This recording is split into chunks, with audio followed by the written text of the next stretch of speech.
आज के मुख्य समाचार। लोअर क्लिनी में गिरा विशाल देवदार का पेड़। 23 से 27 जुलाई तक येलो अलर्ट। मैक्लोडगंज के निजी होटल में युवती से दुष्कर्म। एचआरटीसी कर्मचारियों का सरकार को अल्टीमेटम। 10वीं 12वीं के छात्रों को मिलेगा 2 बार परीक्षा देने का अवसर। शिमला के युवक से 3.20 लाख की ठगी। जॉब ट्रेनिंग योजना पर बीजेपी का हमला। सब्जियों की कीमतों ने तोड़ी आम जनता की कमर। कामगार कल्याण बोर्ड में बड़ा गड़बड़ झाला। हिमाचल में लागू हुई नई जॉब ट्रेनिंग नीति। अब समाचार विस्तार से। बीते दिन हुई लगातार बारिश के कारण शिमला जिले के विभिन्न इलाकों में नुकसान की खबरें सामने आ रही है। इसी कड़ी में लोअर क्लिनी क्षेत्र से भी एक मामला सामने आया है, जहां एक विशाल देवदार का पेड़ अचानक गिर गया। पेड़ की चपेट में एक शेड आ गया, जिसमें मजदूर रहते थे। गनीमत रही कि इस हादसे के समय कोई भी शेड के अंदर मौजूद नहीं था, क्योंकि सभी लोग काम पर बाहर गए हुए थे। अगर मजदूर उस वक्त शेड में मौजूद होते तो यह घटना गंभीर जानमाल के नुकसान का कारण बन सकती थी। स्थानीय लोगों के अनुसार तेज बारिश के कारण जमीन कमजोर हो गई, जिससे यह भारी भरकम पेड़ अपनी जड़ों से उखड़कर सीधे शेड पर आ गिरा। फिलहाल इस घटना में कोई जानी नुकसान नहीं हुआ है, लेकिन शेड को काफी ज्यादा नुकसान पहुंच चुका है। प्रशासन ने घटनास्थल का निरीक्षण कर लिया है। लोगों से अपील की गई है कि वे सतर्क रहे और किसी भी खतरे की स्थिति में प्रशासन को तुरंत सूचित करें।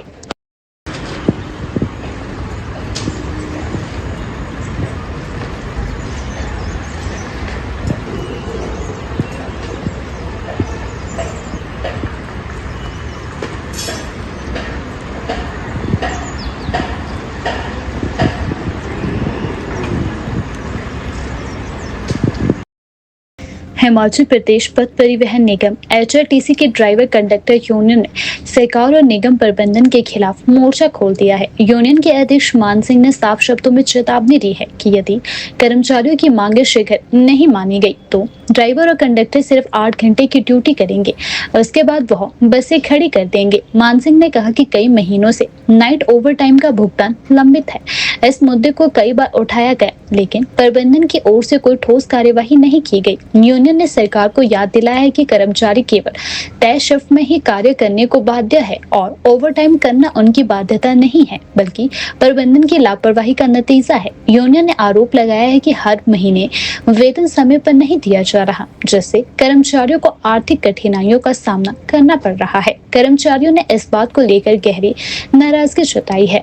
साथ ही उन्होंने कहा कि यह सिलसिला यूं ही चलता रहा तो जल्द ही एक बड़ा आंदोलन छेड़ा जाएगा। मान सिंह ने यह भी कहा कि जब ड्राइवर कंडक्टर का 8 घंटे का समय पूरा हो जाएगा, बस वहीं रोक दी जाएगी, ओवरटाइम नहीं किया जाएगा। बार बार आग्रह के बावजूद सरकार और प्रबंधन द्वारा कर्मचारियों की मांगों को अनसुना भी किया जा रहा है। एचआरटीसी की बसें हिमाचल के दूर दराज क्षेत्रों में लोगों की जीवन रेखा मानी जाती है। यदि कर्मचारियों ने 8 घंटे के बाद बस संचालन बंद किया तो इसका असर राज्य भर में बस सेवाओं पर भी पड़ सकता है। खासकर ग्रामीण इलाकों में यात्रियों को काफी परेशानियों का सामना करना पड़ सकता है।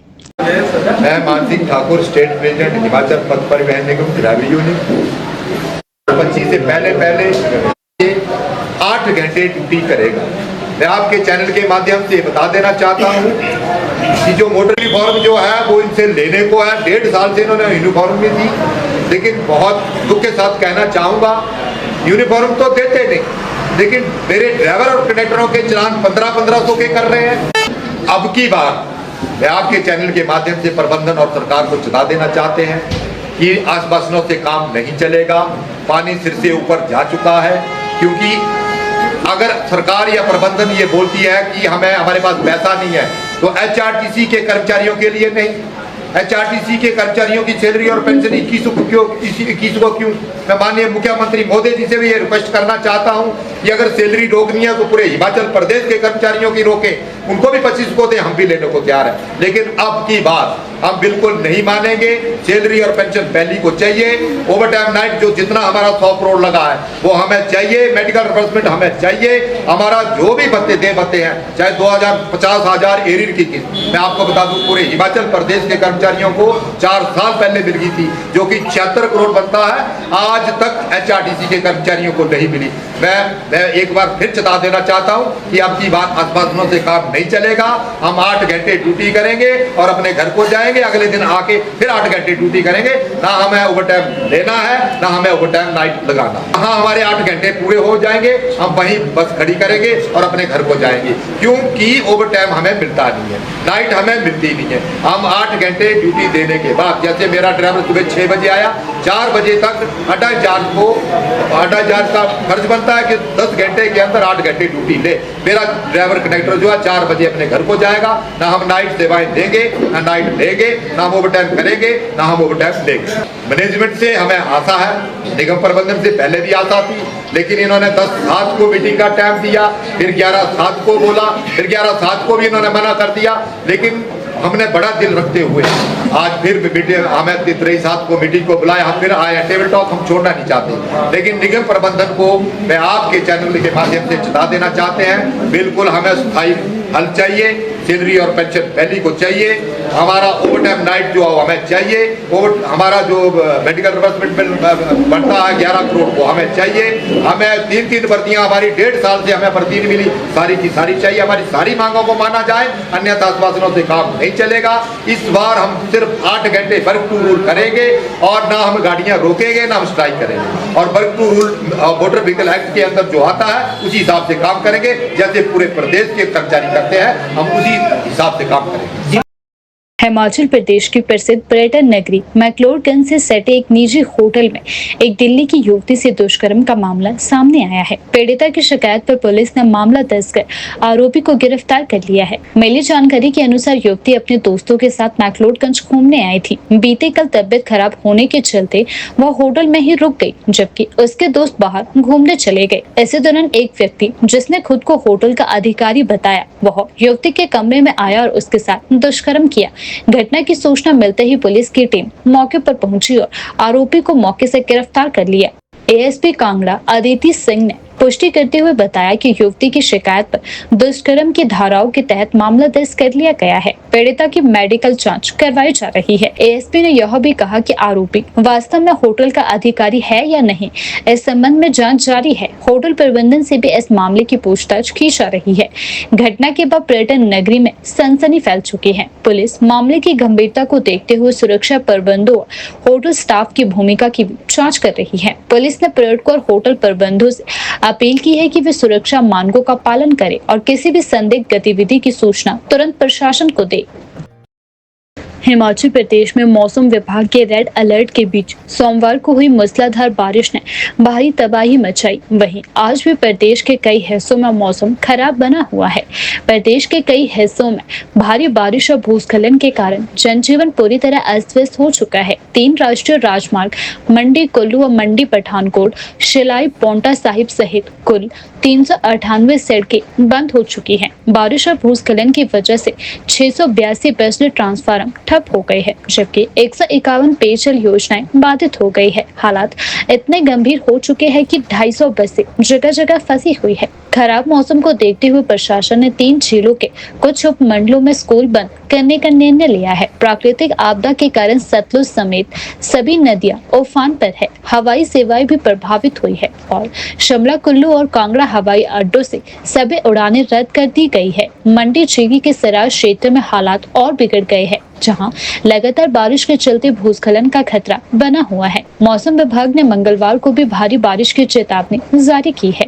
ऊना, चंबा, कांगड़ा, मंडी और सिरमौर जिलों के लिए ऑरेंज अलर्ट और 23 से 27 जुलाई तक येलो अलर्ट जारी किया गया है। प्रशासन ने लोगों से अपील की है कि वे नदी नालों से दूर रहे और किसी भी आपात स्थिति में स्थानीय प्रशासन से संपर्क करें। बारिश के चलते तापमान में भी 10 डिग्री सेल्सियस की गिरावट भी दर्ज की गई है। यह बारिश रविवार देर रात से शुरू हुई थी और सोमवार शाम तक लगातार जारी रही। हिमाचल में अगले कुछ दिन बेहद संवेदनशील माने जा रहे हैं। ऐसे में लोगों को सतर्क रहने की सख्त जरूरत है। हिमाचल प्रदेश स्कूल शिक्षा बोर्ड ने छात्रों पर शैक्षणिक दबाव कम करने और उन्हें सुधार का अवसर देने के उद्देश्य से एक नई इम्प्रूवमेंट पॉलिसी तैयार की है। इस नीति के तहत अब 10वीं और 12वीं कक्षा के किसी भी छात्र को फेल या कंपार्टमेंट में घोषित नहीं किया जाएगा। बोर्ड ने इस प्रस्ताव को मार्च 2026 से लागू करने की तैयारी भी शुरू कर दी है। बोर्ड सचिव डॉक्टर मेजर विशाल शर्मा ने जानकारी देते हुए बताया कि इस नई प्रणाली के अंतर्गत वर्ष में 2 बार मार्च और जुलाई में परीक्षाएं करवाई जाएगी। मार्च में होने वाली मुख्य परीक्षा में यदि कोई छात्र एक या एक से अधिक विषयों में असफल रहता है तो उसे जुलाई में दोबारा परीक्षा देने का अवसर मिलेगा। विशेष बात यह है कि जो छात्र मार्च में पास हो जाते हैं वे भी अपने अंकों में सुधार के लिए जुलाई परीक्षा में बैठ सकेंगे।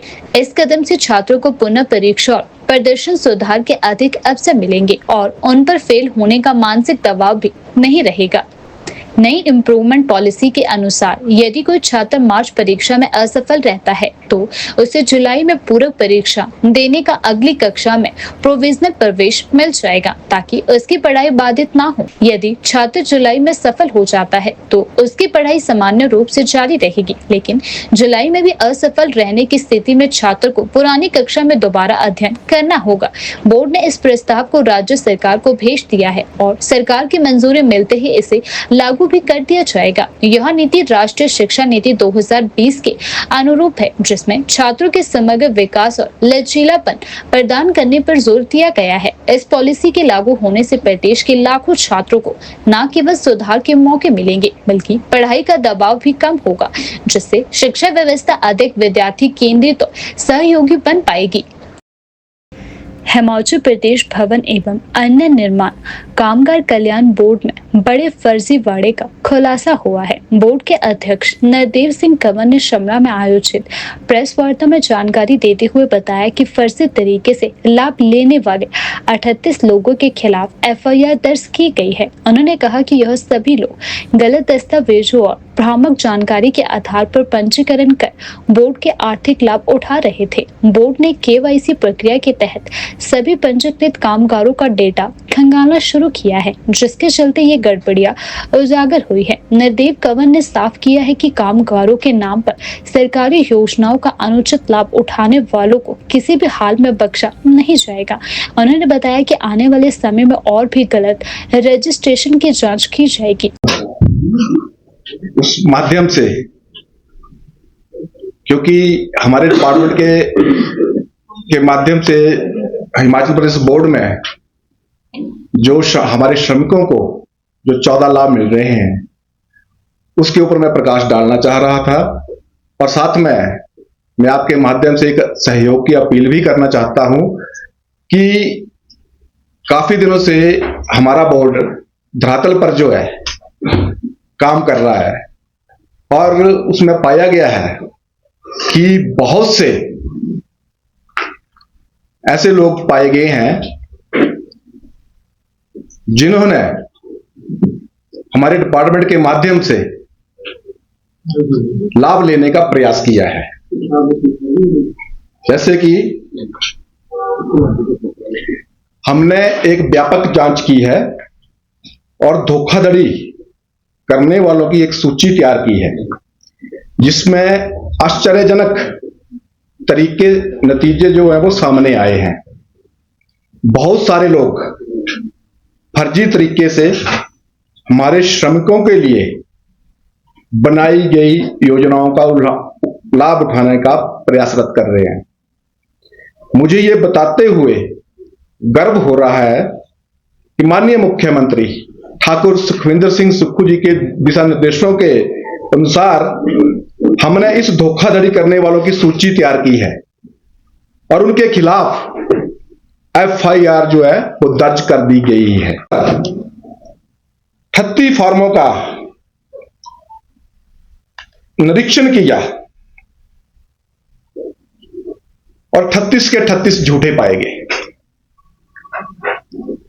और ये 38, ये भी मैं कहना चाहूंगा साथ में आपको कि हमारे लेबर वेलफेयर ऑफिसर हमीरपुर और हमारे हेड ऑफिस के एसओ विनय शर्मा जी की ड्यूटी जो है माननीय मुख्यमंत्री जी के दिशा निर्देशों के अनुसार हमने उनको दी थी।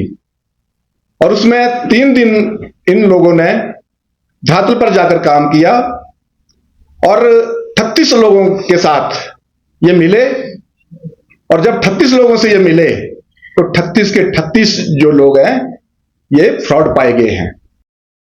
हिमाचल प्रदेश सरकार की नई जॉब ट्रेनिंग योजना को लेकर राजनीतिक सरगर्मी तेज हो गई है। भारतीय जनता पार्टी शिमला के जिला अध्यक्ष केशव चौहान ने इस योजनाओं को युवाओं के साथ किया गया सबसे धोखा करार देते हुए कांग्रेस सरकार पर गंभीर आरोप लगाए हैं। उन्होंने कहा कि यह योजना हिमाचल प्रदेश के बेरोजगार युवाओं को गुमराह करने की सुनियोजित षड्यंत्र है। उन्होंने आरोप लगाया है कि इस योजना के माध्यम से सरकार केवल 1 साल के लिए ही जनता को भ्रम में रखना चाहती है, लेकिन रोजगार और सुरक्षा की कोई गारंटी नहीं देती है। केशव चौहान ने कहा कि इस योजना के तहत युवाओं को पहले एक परीक्षा देनी होगी, फिर उन्हें 2 साल तक अस्थायी रूप से कार्य करना पड़ेगा। इसके बाद भी स्थायी नियुक्ति की कोई गारंटी नहीं है। उन्होंने आगे कहा कि इस अवधि में युवाओं को मेडिकल सुविधाएं, सामाजिक सुरक्षा योजनाओं जैसे आयुष्मान भारत और हिमकेयर का कोई लाभ नहीं मिलेगा। इतना ही नहीं, इस नियुक्ति को सरकारी कर्मचारियों के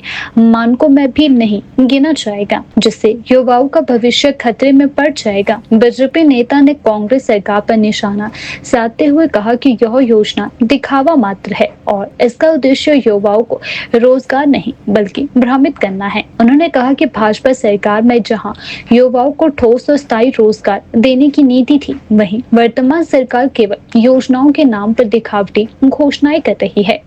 जिस विषय को लेकर आए हैं वो एक बहुत ही गंभीर विषय है। मित्रों की सरकार ने एक बार फिर से नया शिगुफा छोड़ा है, जॉब ट्रेनिंग योजना। मुझे लगता है कि आज तक जिस प्रकार ये सभी वर्गों को धोखा देती आ रही है सरकार, प्रदेश के युवाओं के साथ ये एक बहुत बड़ा धोखा होने जा रहा है। जॉब ट्रेनिंग योजना जिसका कोई इनके पास कोई ट्रांसपेरेंट ढांचा नहीं है, किस प्रकार लागू होगी, कौन करेगा, क्या करेगा, लेकिन फिर भी ताकि इनके जो 2.5 वर्ष आगे के बचे हैं उसमें इनकी झूठी गारंटियों की कोई बात ना करे और लोगों को, युवाओं को भ्रम में रखा जाए, इसके लिए जॉब ट्रेनिंग योजना, इस प्रकार की कोई योजना इन्होंने लॉन्च की है। 10 गारंटियों के साथ सरकार सत्ता में आई थी, जिसमें इनकी सबसे बड़ी गारंटी थी युवाओं के लिए 5 लाख सरकारी नौकरियां देंगे। लेकिन 5 लाख नौकरियां तो बड़ी दूर की बात है, इन्होंने अपने मित्रों को छोड़कर एक भी नौकरी अभी तक युवाओं को नहीं दी है और जॉब ट्रेनिंग योजना जैसी योजना लाकर युवाओं को एक बार फिर से ठगने का प्रयास कर रही है। चुनाव से पूर्व इनके सभी वरिष्ठ नेताओं ने, जिसमें स्वयं मुख्यमंत्री श्रीमान सुखविंदर सिंह सुक्खू जी, उप मुख्यमंत्री श्रीमान अग्निहोत्री जी, इनके केंद्र के नेता, चाहे वो बघेल जी हो या प्रियंका वाड्रा जी हो या अलका लांबा जी हो, इन्होंने गली गली कूचे कूचे जाकर, अग्निहोत्री जी ने तो इतने तक कहा कि 58 साल की गारंटीड नौकरी देंगे, पेंशन वाली नौकरी देंगे। गली गली कूचे कूचे जाकर इसका इन्होंने प्रचार प्रसार किया और जिसके कारण ये सरकार सत्ता में आई। और उसके बाद मुख्यमंत्री जी विधानसभा में मुकर जाते हैं कि हमने तो ऐसी कोई बात की नहीं है, हमने तो कोई गारंटी दी नहीं है, हमने तो रोजगार देने की बात की है। लेकिन आज भी मीडिया के पास, सबके पास इसके पुख्ता सबूत है, सारी चीजें हैं कि इन्होंने चीख चीख कर कहा था कि 5 लाख सरकारी नौकरियां देंगे। हमारे पास 63,000 पद सरकारी नौकरियों के खाली है और 27,000 नई सृजित, 37,000 नई सृजित करके 1 लाख नौकरियां पहली ही कैबिनेट में देंगे। और इसके विपरीत हुआ क्या, इन्होंने अपने मित्रों को जरूर नौकरियां दी, अनेक पदों पे अपने मित्रों को जरूर बिठाया, लेकिन प्रदेश के बेरोजगार युवाओं को ना नौकरियां मिली, ना रोजगार मिला और ना अन्य कोई सुविधा मिली। केवल एक ठगने वाला शिगुफा जो अभी इन्होंने दिया है। पहले जो हमारे प्रदेश के युवा लाइब्रेरियों में, घरों में पढ़कर आगे एग्जाम की तैयारियां कर रहे हैं, वो पहले जॉब ट्रेनिंग जो ये इन्होंने योजना जो लाई है उसके लिए पहले एग्जाम देंगे, उसके बाद अस्थायी रूप में 2 वर्षों तक काम करेंगे, फिर दोबारा एग्जाम देंगे। सरकारी या पक्की नौकरी होगी या नहीं होगी इसकी अभी कोई गारंटी नहीं है। सोशल मीडिया पर नौकरी और वीजा के नाम पर चल रही ठगी के जाल में शिमला जिले के नेरवा क्षेत्र का एक युवक फंस चुका है। दुबई का वीजा लगाने के नाम पर युवक से 3.20 लाख रुपए की ठगी की गई है। हालांकि राहत की बात यह है कि नेरवा पुलिस की तुरंत कार्यवाही से पूरी राशि युवक को वापस दिलवाई जा सकी। जानकारी के अनुसार युवक ने होटल मैनेजमेंट की पढ़ाई पूरी करने के बाद विदेश में नौकरी की तलाश शुरू की थी। इस दौरान फेसबुक पर दुबई वीजा को लेकर चल रही एक फर्जी विज्ञापन में दिए गए नंबर पर संपर्क किया। शातिरों ने वीजा प्रक्रिया की औपचारिकताओं के नाम पर युवक से 4 किश्तों में अलग अलग बैंक खातों में कुल 3.20 लाख रुपए ट्रांसफर कर दिए। इसके बाद जब आरोपी ने युवक से कोविड वैक्सीन प्रमाण पत्र मांगा और ना मिलने पर पैसे की दोबारा मांग की तो युवक को ठगी का शक हुआ। उसने तत्काल नेरवा पुलिस थाना में शिकायत दर्ज करवाई। डीएसपी चौपाल सुशांत शर्मा ने बताया कि शिकायत मिलते ही पुलिस ने जिन खातों में पैसे ट्रांसफर किए थे उनकी जानकारी जुटाकर उन्हें फ्रीज करवाया गया है और कानूनी औपचारिकताओं के बाद युवक को पूरी राशि लौटा दी गई है। डीएसपी ने बताया कि नेरवा थाना वीडियो साइबर ठगी के मामलों में उत्कृष्ट कार्य कर रहा है। इस वर्ष अब तक 32 वीडियो धोखाधड़ी की शिकायतें सामने आई हैं, जिनमें से 6 मामलों में पूरी राशि वापस भी दिलवाई गई है और 15 मामलों में खातों को फ्रीज करवा दिया गया है। 8 मामलों की जांच जारी है। उन्होंने जनता से अपील की है कि किसी भी प्रकार के ऑनलाइन ठगी होने पर तत्काल राष्ट्रीय साइबर क्राइम हेल्पलाइन नंबर 1930 पर संपर्क करें ताकि समय रहते कार्यवाही पर लोगों की मेहनत की कमाई को बचाया जा सके। हिमाचल प्रदेश सरकार ने प्रदेश के सरकारी विभागों, बोर्डों और निगमों में ग्रुप ए, बी और सी पदों पर भर्ती के लिए नई जॉब ट्रेनिंग योजना लागू कर दी है। इस नई भर्ती नीति के तहत अब सीधी भर्ती से चयनित उम्मीदवारों को पहले 2 वर्षों तक जॉब ट्रेनिंग के रूप में सेवाएं देनी होगी, जिसके लिए उन्हें तय मासिक मानदेय भी दिया जाएगा। इस 2 वर्षीय अवधि के दौरान चयनित अभ्यर्थी सरकारी कर्मचारी नहीं माने जाएंगे। इस वजह से उन्हें पेंशन, अवकाश, आयुष्मान भारत या हिमकेयर जैसी स्वास्थ्य योजनाओं समेत अन्य कोई सरकारी सुविधा नहीं मिलेगी। सरकार का मानना है कि इस योजना का उद्देश्य नई भर्ती प्रणाली में पारदर्शिता, जवाबदेही और प्रशासनिक कुशलता बढ़ाना है। सरकार की इस नीति का हिमाचल प्रदेश बेरोजगार शिक्षक संघ ने कड़ा विरोध किया है। संघ ने इसे प्रदेश के बेरोजगार युवाओं के साथ सबसे बड़ा मजाक बताया है। संघ के पदाधिकारियों ने बताया कि सरकार पिछले 3 वर्षों से बेरोजगारों को रोजगार देने में विफल रही है और अब ट्रेनिंग पॉलिसी और कॉन्ट्रैक्ट नियुक्तियों के नाम पर युवाओं को न केवल भ्रमित किया जा रहा है बल्कि उनके भविष्य के साथ भी खिलवाड़ किया जा रहा है।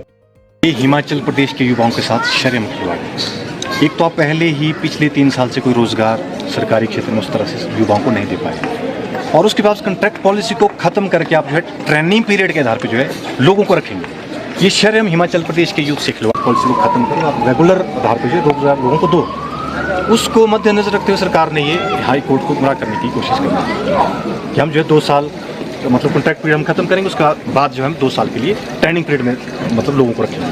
वो चाहे क्लास 2 है, क्लास 3 के क्लास 2 के आधार पर लोगों को हम रखेंगे। तो 2 साल के बाद यदि आप खरा उतरते हैं तो आप जो है रेगुलर करेंगे। यदि आप जो है परीक्षा नहीं क्वालिफाई करते आप जो है वहाँ से निगलत किया जाएगा। तो कितनी बार परीक्षा देगा? मतलब गुमराह हो रहा ना सरे में। आप क्लियर ही नहीं कर पा रहे कि करना क्या है।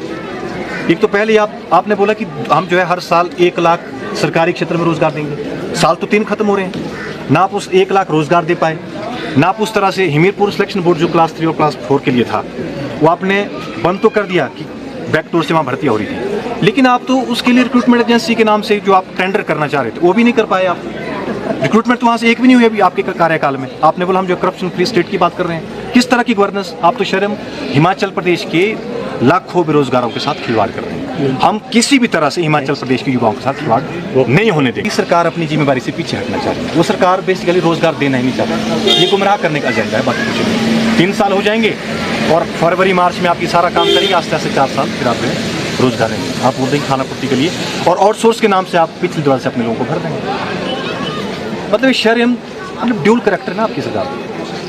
आपने बोला भारतीय जनता पार्टी की सरकार में आउटसोर्स के नाम पे लोगों को भर्ती हुई, आपने भी तो ये एजेंडा शुरू किया।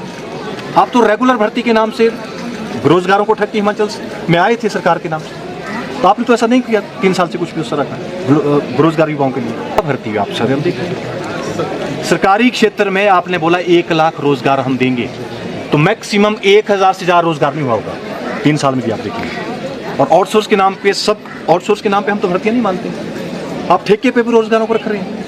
आप तो ठेका प्रथा चलाना चाह रहे हैं, जिस ठेका प्रथा को बंद करने के नाम से आप हिमाचल प्रदेश में सरकार में आए थे। तो हम इस पॉलिसी को किसी भी आधार पे नहीं मानने वाले।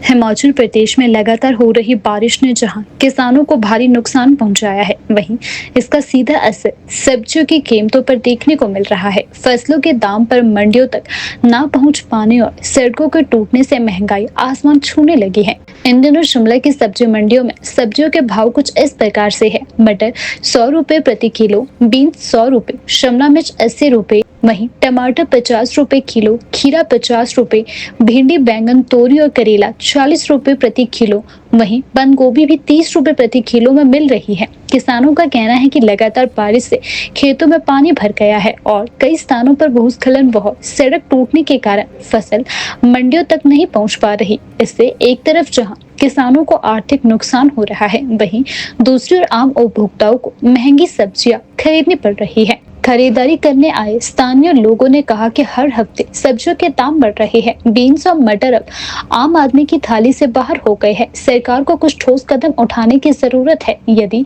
मौसम और सड़कों की स्थिति में जल्द सुधार नहीं हुआ तो आने वाले दिनों में महंगाई और बढ़ने की आशंका है।